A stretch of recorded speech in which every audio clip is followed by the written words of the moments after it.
Welcome, Todd, to the Dating Intentionally podcast. How are you? I'm good. Thank you for having Yeah, me. I'm glad to be here yeah, and to see you and to meet you and to talk about everything we're about to talk about. yeah. I've been following you for a while, and I really, again, like many, use your Instagram as a source of just like the real information, really solid, like sugar-free, I would say, advice. You don't Sugar free. sugarcoat That's anything. great. Yeah, Yeah, like, it's I like just, that. like, the cold hard stuff. I'm a tough love person, and on my podcast, I like to be as real as possible, so I appreciate it. So your book, How to Love Someone Without Losing Your Mind, just came out. Yeah. And I'm really curious to know what part of the book just, like, fell out of you? What was your favorite part to write? I mean, the whole book kind of fell out of me. Yeah, I mean, I wrote the book at a time where I was going through a major transition in my life, having had just ended a relationship that was very long term, working with people, individuals, and couples that were going through the same things I had gone through in my relationship or were dating and going through the same things I was going through while dating on Instagram, hearing from people again, same. So these universal themes were just so clear to me. And it was both intellectual and emotional and very personal. So Yes. there wasn't a piece where I was like, this is just feels like busy work or this just feels like filling the blanks. Everything felt so relatable to my own life and was about literally about my own life.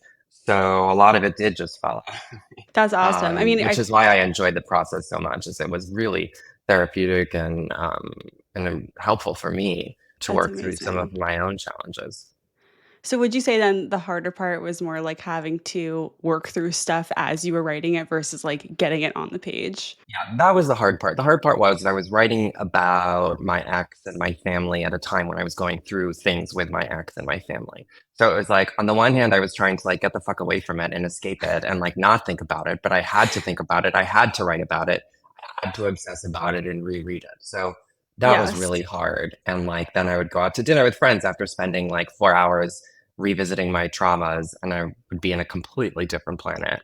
Oh my So that God. was challenging, but Yeah. Here. finding the words wasn't. Yeah, now it's here, now it's done, now I never have to think about it ever Except again. for when you're talking about it. But thank you. No, Except for when I'm talking seriously. about it. I'm Yeah, kidding. I honestly I loved the way you wove your relationship with your ex into the book because it was like I still wanted more of like I wanted to hear more of what happened, but I also loved like, okay, here's how this can apply to my life, I guess. Mhm. You just did a really good job balancing it. Yeah. Is there any topic or like any section you wish you could have added or like something like that cut that we wouldn't know? I mean, I had my initial draft was much longer and had a lot more about my life, a lot Mhm. more about my childhood trauma. I don't know if I wish that was in there or not. I kind of have a neutral stance about whether it was or wasn't, but that is one thing that was there that got cut. Yeah. I'm always I curious. don't I know. feel like the finished product sometimes just doesn't have necessarily like you couldn't sometimes I wrote a cookbook, very different. But it's like sometimes you Well, can't fit it all in, everything you want. It's like, okay, I guess that would be another book or that would be another that's an Instagram post or that's a podcast or something. Well, my Yeah. initial, I had I had written two book proposals. The initial one was less about me and more of a cultural analysis, and it was called Undiagnose Yourself. And so it was much more of an emphasis on how we've arrived culturally around these pop culture diagnoses and labels and an analysis of psychiatry and psychology and blah, blah, blah. I didn't write that book, but I would have liked to include a bit more of that, but I don't know how I could have done that within the Yeah. context of the book that I did write without it seeming like me just going into like 1,000 different places. But Yeah. that is one piece of just in general how I work and how I think. I did a little bit here and there and in each chapter in terms of understanding talking about how we need to better understand our context historically and culturally, but it wasn't the heart of the book. For sure. And you do talk yeah, you did talk about like why you started your Instagram account, which we will get to. But first I want to ask you about something you pointed out in your book, which I really love and I think about constantly is or this habit we all have that we analyze others to avoid being honest with ourselves. That's like what you wrote in your Yeah. book. And I see this all the time with my clients and my friends who are dating. Can you talk a little bit about how analyzing others holds us back in dating? Yeah, I mean, it's a real problem, and I do it, and I'm constantly stopping myself from, trying to analyze my partner's motivations and whatever's, and either ask him or stop. It's really hard not to because we're currently living at a time where we're encouraged to. The approach to relationships is based on the assumptions we have on others. We're encouraged to look for red flags and green flags and yellow flags to analyze people's words and behaviors.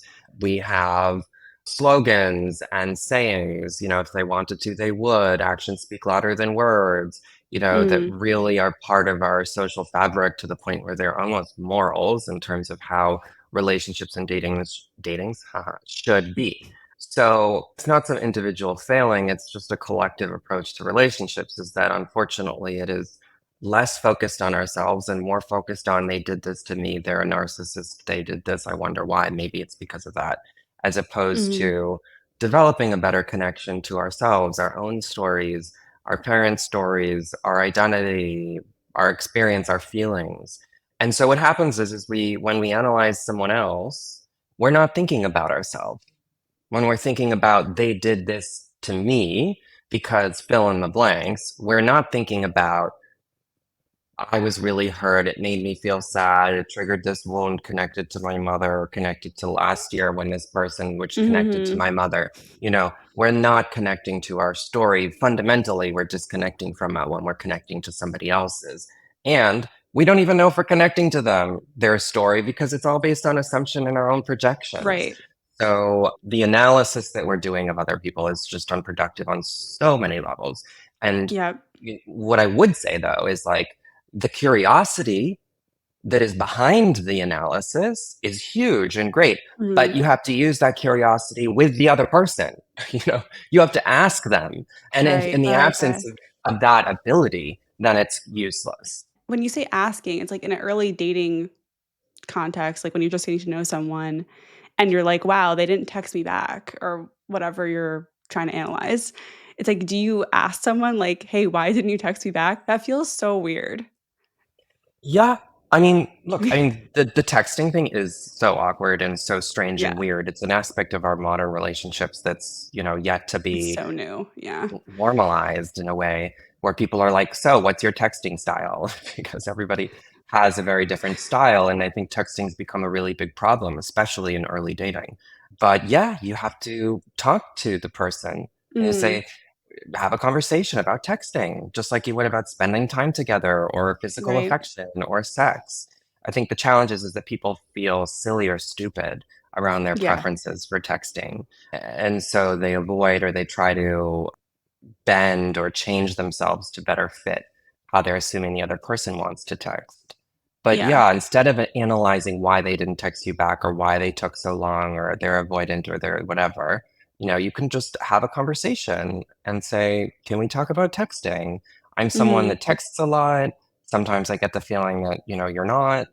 Tell me a little bit about your preferences for texting, Right. to have a conversation. And then you actually can get information from them. Yeah, that's way better than assuming for sure. And why do you think assuming makes us and like all this forecasting we do, why do you think it makes us feel so much safer? Because I think part of it's like we're clinging to, this like that there's like comfort in it. Well, I mean, firstly, it's just kind of how we navigate the world. We navigate the Mm, world in our minds based on how we perceive and react. So that's normal. The assumptions I think are that we make and the real emphasis on making assumptions rather than inquiring, I think is just about fear. I think it's about a lack of skill and avoidance. The fear yeah. of being rejected or being weird or initiating a conversation that you're going to get judged for, and the avoidance in terms of wanting to avoid that fear, and the lack of skill in terms of not finding the right words or not being Mhm. able to find the right time or feeling permission to, or any of those necessities that are required if you want to have a conversation with somebody. Right. It's so much harder to have those conversations than it is to just like be in your head creating a whole story around someone else's actions. It's a lot harder.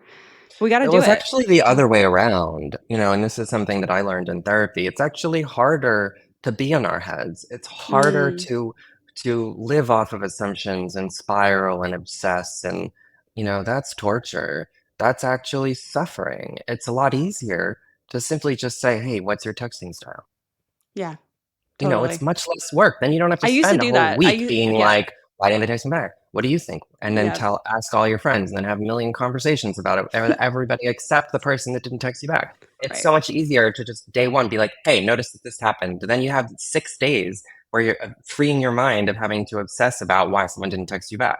So it's actually much easier to have the So conversations true. that seem Yeah, easier to avoid than to have, if that right. makes sense. I used to do this when I was on Hinge, and I used to just, like, right off the bat, get their number. It's like, "By the way, I like texting." Like, I would just, like, say that, and it would That's great. usually start a conversation. But, like, I did find that some people would be like, "Yeah, I like texting too," but then they didn't actually And they didn't. and it's like, "Okay, alright, you were just, like, playing along. Maybe here I am analyzing someone." But, Well, no, like this happens is that people often aren't communicating directly, openly, and honestly. And not because they're withholding and lying, but sometimes people don't even know how yeah. to, or, unconsciously think that they do, but the reality is they don't. So that gives you the opportunity to say, hey, just checking in. I know you said you liked texting, but it seems like, you Mhm. don't.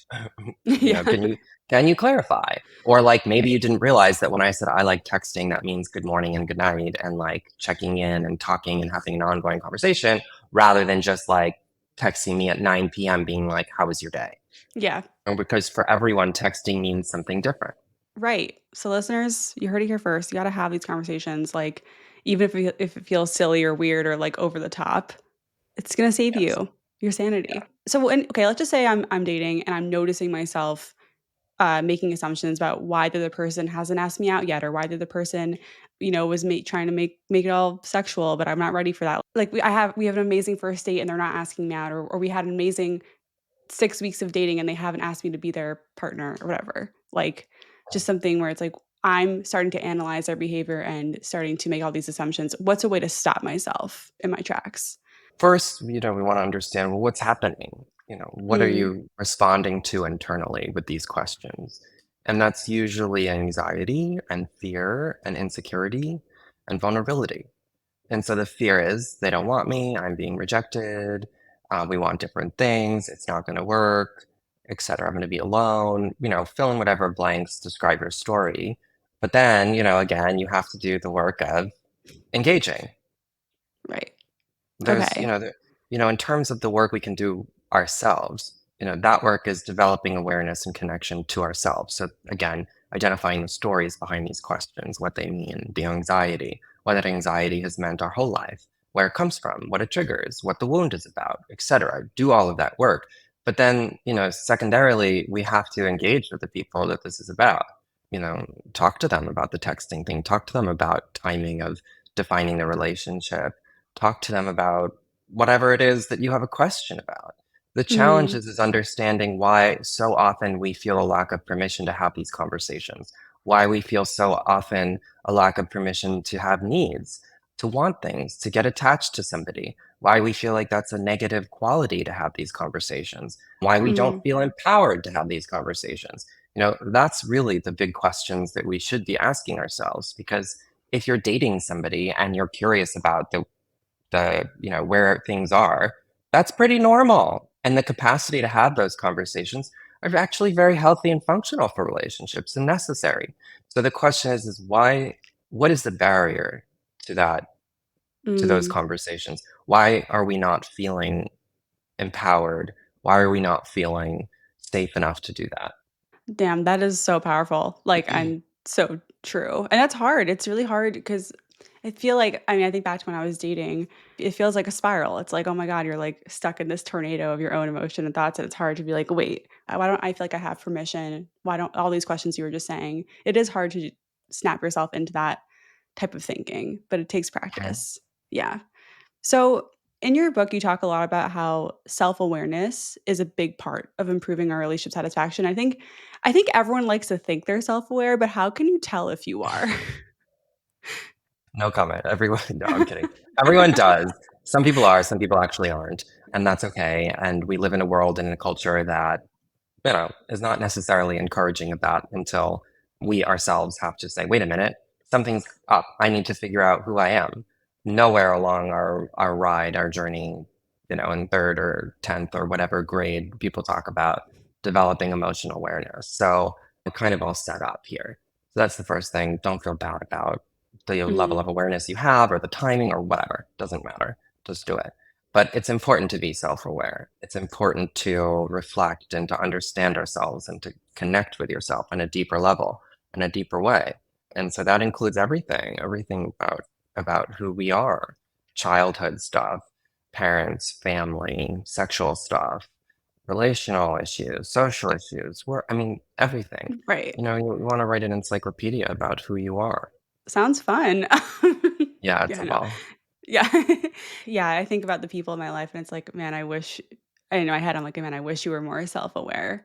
But it's like, how do you even tell someone, I don't think you're being self-aware? You know what I mean? Or like you'd have no idea. I don't know. Just it's tough when you've done a lot of this work and it's like, wow, you start to see people who clearly haven't. I don't know. What do you think about that? Yeah, it's really hard. When I was dating, well, my ex never went to therapy. I read about this in a book, and that was a challenge for me. And so when I started dating again after I was like, okay, am I going to date someone who hasn't been to therapy or coaching or whatever? And I made the decision to say no to that, which, you know, is a little elitist and condescending, but for me, it was important that somebody did the work. It was Mhm. important to me that somebody was actively engaged in a process of self-reflection, learning, and growth, because I know that relationships need that. That's not to say that you couldn't get into a relationship with somebody and then they could get into therapy or do some personal work. But for me, that's what I decided because I do think it's extremely difficult to put in a lot of work into yourself, to do reflection, Mhm. to push and challenge yourself, and be around a partner who isn't doing that. I think that's a Yes. fundamental difference. Yep. No, same And I that's, had the same thing with my ex. He didn't go to therapy at all. Then the second we broke up, he was like, "Where do you find a therapist again?" I was like, "Okay, good job. but You did like, I it." mean, it was a real kind of back and forth for me because I was like, well, my Yeah. relationship was really actually great. He didn't go to therapy and it was more of an intellectual thing that annoyed me. But, we were together for 10 years. So clearly Yeah. it was okay that he Right. didn't. But, I was like, it was an ongoing thing for me. But just Mm. in terms of the content, the question of, well, what do you do with that? I don't know. I mean, I think it has to be an individual preference of which you can and Yeah. cannot tolerate. And everybody is different. Some people who haven't been to therapy or coaching have just done a lot of self-directed work, and can be really surprisingly aware and flexible and growth oriented. So I think, we really want to just find people growth oriented is, I think, what's most Yeah. appealing and My fiancé is attractive. a good example of that. He, like, has never been to therapy, but he's one of the most emotionally attuned people I've ever met. It's Yeah, I wild. mean, so And I we've was gone like, I don't want together, to rule so people out. That's great. yeah. But it is a challenge. And the Yeah. other thing is that I also knew while I was having these conversations with myself is that someone can go to therapy and still, remain stuck no matter how self-aware they are. So, it's not like self-awareness is the cure-all to everything. It's not Yeah. like therapy, is this magic bullet either. Well, if there's So, one thing I learned from your book, it's that there's no one thing that's gonna be the one no, thing. yeah, So so unfortunately, no, yeah, unfortunately, but that's, like, the spice of life, right? It's, like, yeah. the messiness, it's fun. So what is your advice for becoming more self-aware without judgment? Because I think there is this, like, once you start this journey, you find a lot of stuff that you don't like about yourself, a lot of us, at least. I know you talk about this, like, in your book because the way you grew up, not with not the nicest dad who I know has passed away, and I'm sorry. But like, how do you? It's like all these voices are already in your head, and it's like, how do you become more self aware without judging yourself? Well, you have to. You Yeah, you meaning have to judge yourself. you have to judge yourself harshly. No, I'm kidding. Mm. Um, I was reading a book, human children's book, something. I don't know what it was called. But she was saying that everything is fuel to wake up, and meaning if you're judging yourself, that's information. It's Mm. information to use to wake up to why are you judging yourself? Why are you being so mean to yourself? And that's, a deeper level of understanding about why are you being mean to yourself for the hard experiences that you've had? This is when we need empathy and compassion. Self-awareness isn't necessarily just about the information, the demographics, or the timeline of our experience. It's, the real deeper meaning of the philosophical and psychological meaning behind our internal world and how it functions. That including how harsh we can be, that including self-hate or self-loathing or judgment. It kinda sounds like what you're saying is, like, you don't judge being judgmental of yourself in Yeah. this process? I don't know, is that right? Well, if you're working through developing self-awareness, just trying to learn about your life in general, Mhm, relationships, and you're noticing that judgment is popping up, that you're judging yourself, that you're shaming yourself, that you're feeling ashamed of something, you know, it's a good time to pause and say, okay, well, what's happening here? Why am I mm, feeling so ashamed for fucking up or for not having a close relationship with my family? Or, what is this judgment about? Where does it come from? Social values? Does it come from the values in my family? Does it come from my mhm, greater cultural values? Does it come from my friends? You know, where is this coming from? Because we learn right, how to judge ourselves. We learn how to be harsh with ourselves. We also learn how to be kind to ourselves. So many people, if they've never really had people be kind to them, if they weren't raised in a way where they received that kind of kindness and nurturing, they're not going to be kind to themselves. They're not going to nurture themselves. So there's mhm, there's meaning there to explore behind the got it. judgment. So I would say explore that meaning. Right, right, that's amazing advice, and by the way, I related so hard in your book when you were talking about you, like, had a fender bender in your ex's car, and you were, like, freaking out about it. I had, like, a visceral reaction to Totally that because free. that would be me. I was freaked out. Yeah, yeah, I was and then like, you were, this is like, it. It's fixing it. over. I'm a terrible person. Yeah, it was all of the And things. it's crazy, like, being in a relationship that, like, your ex didn't have a big reaction, he was like, "We'll just fix it, whatever." And I've had that similar situations with my current relationship where it's like, I'm expecting this huge, like, "Oh my god, Talia, you're so irresponsible, you're so whatever." But my fiancé is like, "Oh yeah, that's fine, just fix it." And I'm like, "What?"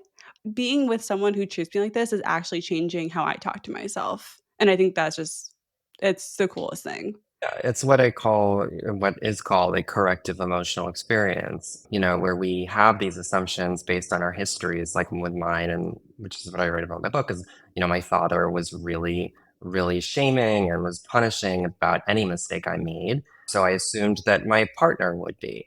And then when he wasn't, I was like, wait a minute. Okay, well maybe I'm wrong. Maybe I won't get punished. Maybe I can still receive love even when I fuck up.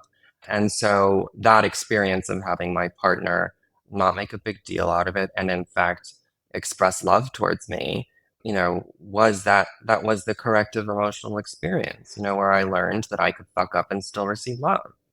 Yeah, it's the coolest thing. In chapter 2, you talk about, checklist dating, which is, I think, a big thing that's happening. I see it on social media all the time, like, make your list. Even I talk about the list, like, I mean, I have, like, my list of 5 needs. I kept it to 5. I think 5 is reasonable. I was my whole thing was, like, make your short list and accept everything else. But you talk specifically about how we view dating and, like, prospects in terms of what they can provide us, not who they are. And my question I was thinking is like, where do we even learn this other than social media? Clearly, this has been a thing before social media. Like, where did we pick up checklist dating? Cultural. I mean, it's been Mm, happening for a long time in terms of yeah, what we look for in a partner. Our parents probably had checklists too, but they were probably different with different yeah, values in terms of, wanting a big family or having a certain amount of money or something that communicated security. And ours is the same thing. It's the music is the same. We want security, but we want it in the form of emotional validation and honesty and communication, because we believe that that's going to give us security. But so I don't think checklists are necessarily bad, but they are meaningful in terms of, why we have them, and it's meaningful where they come from. And they're not that necessary, but, have them. yeah. I think if it makes people feel better, then great. Okay, cool. So, no, I think that's great. I wasn't expecting you to say that honestly. I think you're right. It can be a tool, but again, it's not like the one thing. And I guess my other question is like, how do we shift? What's the shift out of the checklist to actually valuing who they are and not only seeing them for what they can provide. Because I see this so much with my clients, like, well, is he gonna make enough money? Is he gonna be this kind of person, that kind of person? It's like there's more to it, isn't there? I don't know. Yeah, I mean, I think the checklists are for security. We want Mm, security because we're afraid of insecurity. We're afraid of insecurity because it's scary and it's risky. But everything, if you want to think about it in reality, is insecure. Nothing is secure. And right. so the checklist, depending on how rigid you're holding on to your checklist, how rigidly, uh, prevents you from being present with somebody because you're filtering, especially if it's date one, date two, date five, date whatever, you're filtering someone through your own biases created by a checklist. Can they do Mm, whatever? And so when the focus becomes on performance, you're just fundamentally not going to be able to connect with them or really be present in a vulnerable way. And if you're not present in a vulnerable way, you can't develop emotional intimacy. And if you can't develop emotional intimacy, you can't develop a relationship. And all of these different layers are it's what makes relationships enjoyable. You know, right. being vulnerable, being present, not thinking constantly, well, is it going to work if they don't fill in the blank? That's not to say don't evaluate or reflect upon your relationships, but when we approach our relationships from this evaluative lens, it's a fundamental disconnection because we're not being curious about the other person. We're simply looking at them as this object to who can or cannot provide us with security. A big That piece of it is because many of us don't feel secure within ourselves and that we're looking for somebody else to complete us, to right. give us some kind of validation and affirmation of our value on an ongoing basis forever. Right, yeah, yeah, forever and ever, yeah. So is the first step then, like, working on self-security to kind of shift into, like, seeing the value as a person versus, like, what they can provide? I would say the first step is to chill out.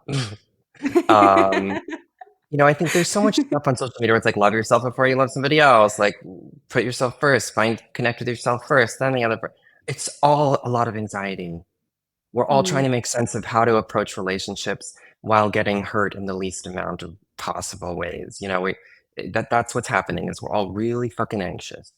And yeah, so I think the first step is acknowledging and accepting the fact that, wow, this is scary for me. This is really risky. And because mhm, of that, I come up with lists, I come up with this, I do that. yep, And what do yep, I really want? Am I looking to evaluate somebody as if would they be a good partner? Or am I looking to be open and to connect? Especially if it's mhm, a new relationship. You want to be open and connect. That's what we want. To see how that connection feels, if there is a connection. mhm, So, not to be minimizing or flippant, but I think chill out. I mean, if you can, understand that this is fundamentally a risk, it's fundamentally insecure. And the focus has to be on getting to know somebody and letting somebody get to know us and yes, just seeing 100%. how that feels. Right. I fully agree with you about, like, there's just a lot of anxiety and there's a lot of overprotecting ourselves to the point where we can't connect. Well, speaking of that, so it's something you talk about on your social media. I feel like I see this on your page, like, once a month, which I love, which is the idea of being clingy and that it's, like, it's Yeah, I okay to do be post that a clingy. This lot. is my yeah, this is I love it. So, the post, by the way, is you're saying, like, "Don't be afraid to be clingy," right? That's, like, your general message there. Why do you think people are so afraid to come off as clingy? And the way I interpret this is, like, people wanting to, like, women will be like, "I should I ask him out for a second date?" And it's like, "Yeah, do you want a second date?" Right. Then yes. Like, they're like, I don't wanna be come off as too interested." Like, what is this about? Yeah, I mean, it's a real problem. Again, it comes down to anxiety, but I mean, Mm, in terms of the clinginess stuff, a lot of that it's a cultural thing in terms of we've now shifted towards being hyper independent, hyper individualistic, and so therefore we think and we're told and we've internalized this value that I should be okay, not needing, not wanting, on my own, alone, whatever. um, that I should be focusing on myself. I should be killing it at work. Relationships shouldn't complete me, whatever. mhm, And so, because of that, I think people are assuming, therefore, that they shouldn't have needs and that having needs is a reflection of being weak or being less than or being too much or whatever. And it's just become a cultural value that people are afraid of. But the reality is that if you want a relationship, you kind of have to be clingy. You know, Mhm. if you want Well, a how do you define relationship, clingy? Like, what is when you say clingy, like, be clingy, what do you mean? well, when most people talk about being clingy, they mean wanting to text a lot, wanting to see each other a lot, wanting to, when they see each other, be affectionate. You know, most people, when they're talking about being clingy, they're actually talking about healthy, functional, nice, attached experiences. Right, You that know, sounds wonderful. Yeah. yeah, they're talking about things that are actually necessary for connection in a relationship to thrive. The Mhm. challenge becomes is those people are usually being evaluated by people who don't have those same needs, who don't want to text all the time, who don't want to spend all this time together, who aren't clingy, who don't have the Mhm. same attachment needs. And it's not to problematize those, it's just to say that they're just different. They're different, right? And so when you are dating somebody or in a relationship with somebody who's telling you that your differences are bad, you're going to think that they're bad. Versus, you know, I don't think if someone would say I'm really clingy if their partner was like reciprocating in their clinging behaviors, they would just be normal, Mm, right? yes, So we have right. to understand that the way that we're evaluating clinginess is more so about how we see difference. That is really I've never thought about it like that before, but it's so true. It's like, what is the other person reflecting back to you about your behavior? And it's like, Right. with a different mirror, you're gonna get a different reflection, and it's not Yeah. bad, it's just a different yeah.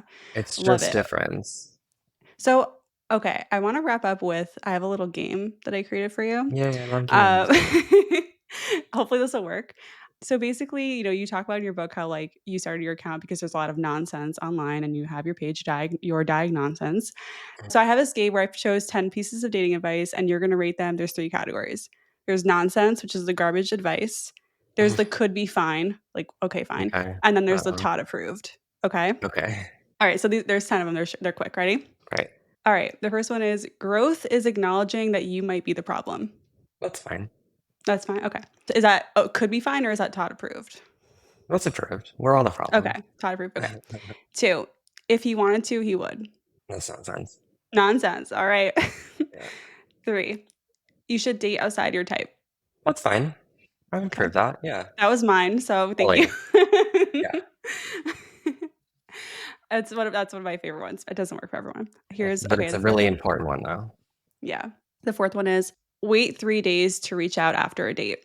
Nonsense. Oh my It's so God. non I can't believe this Anything is about still timing is nonsense. Like love it. complete, actually toxic. Like sex timing, text It's timing. I crazy. mean, The timing it's yeah, not a it's the thing. obsession of it. Like, people always wanna it's like, "How long did it take you to get to No, here, and how long did this?" And it's like, no, my timeline doesn't matter. It's it doesn't irrelevant to matter. your Timing, timeline. demographics, age, nothing matters. Doesn't Yeah. matter.